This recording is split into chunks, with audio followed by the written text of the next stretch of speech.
안녕하십니까. 자, 이번 주제는 최종 2차 발표가 났는데요. 이제 합격하신 분들은 너무 축하의 말씀 드리고, 이제 혹시 또 안 되신 분들도 좀 많이 계실 수 있기 때문에, 또 새로 내년에 1차를 준비하시는 분들 또는 이제 처음 이 변리사 시험을 이렇게 준비하시는 분들에 대해서 저희가 어떤 식으로 좀 준비해야 되는지 그런 팁과 관련된 부분, 그리고 먼저 합격하신 선배로서 어떤 조언 같은 부분에 대해서 편하게 얘기를 나눠보도록 하겠습니다. 자, 우리 가장 최근에 합격하신 황승재 변리사님, 네. 이번에 이제 합격자도 있고 불합격자도 많고 한데, 이렇게 불합격해서 그 다음 다시 또 이제 1차를 준비하시는 분들에게 뭐 따로 해주고 싶으신 말씀이 있으신가요? 이제 저 같은 경우에는 다시 시험을 준비를 한번 해봤기 때문에 지금 이 시기에 되게 시간이 생각보다 없습니다. 그래서 지금 바로 달리셔야 하실 시기라고 전해드리고 싶고, 그리고 막 강의 같은 거 들을 시간보다는 이제는 기출문제 같은 걸 여러 번 많이 풀어보는 걸 추천드립니다. 홍성건 변리사님은 이제 10년 전 이슈긴 한데, 네, 1차 시험 10년 전은 아니에요. 네, 10년 전은 아니고 1차 시험을 그때 당시에 준비하셨을 때하고 지금하고 조금 네.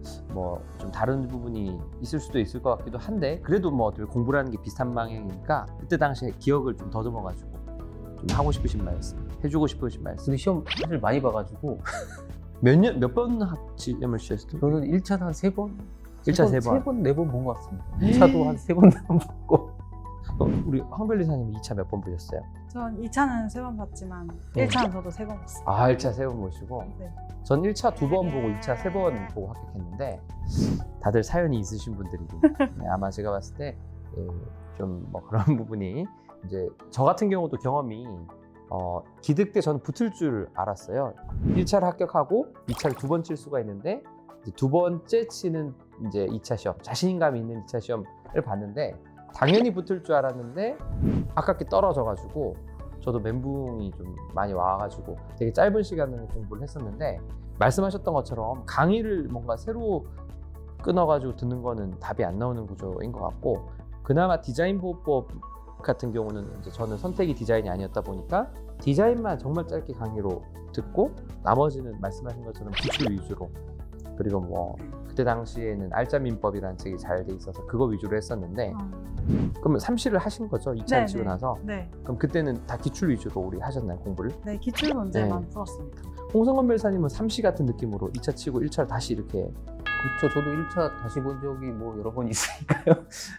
근데 저 같은 경우에 사실 1차를 한 번 떨어져 본 적이 있거든요. 하다가 한 번 떨어져 본 적이 있는데, 근데 사실 2차를 좀 여러 번 하셨던 분들은 이제 1차도 당연히 붙으리라고 생각하고, 그래서 공부를 되게 짧게 준비하시는 분들이 계시거든요.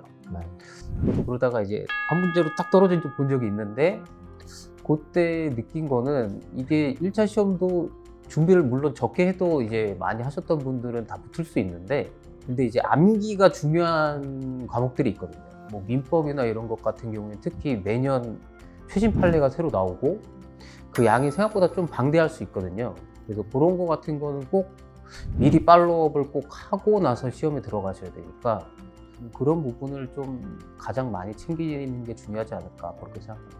네.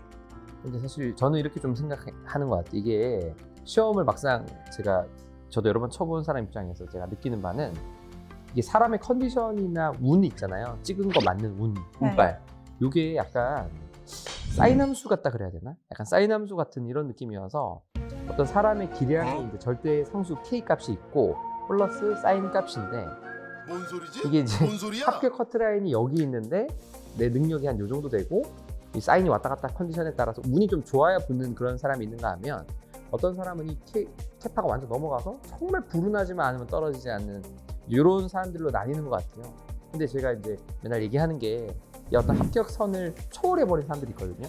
컨디션의 유무와 관계없이, 술을 먹고 치냐 안 먹고 치냐 관계없이 이미 이 시험을 넘어버린 그런 사람들도 있는데, 사실 공부를 그 정도 빡세게 조금 해야 된다 주의자인데, 요즘은 이런 얘기하면 별로 안 좋아한다 그러더라고요. 그래서 이렇게. 근데 제가 변리사 공부를 해보니까 이 시험만큼 이렇게 밀도 있게 똑똑한 애들이 많은 시험이 없는 것 같아요, 진짜로.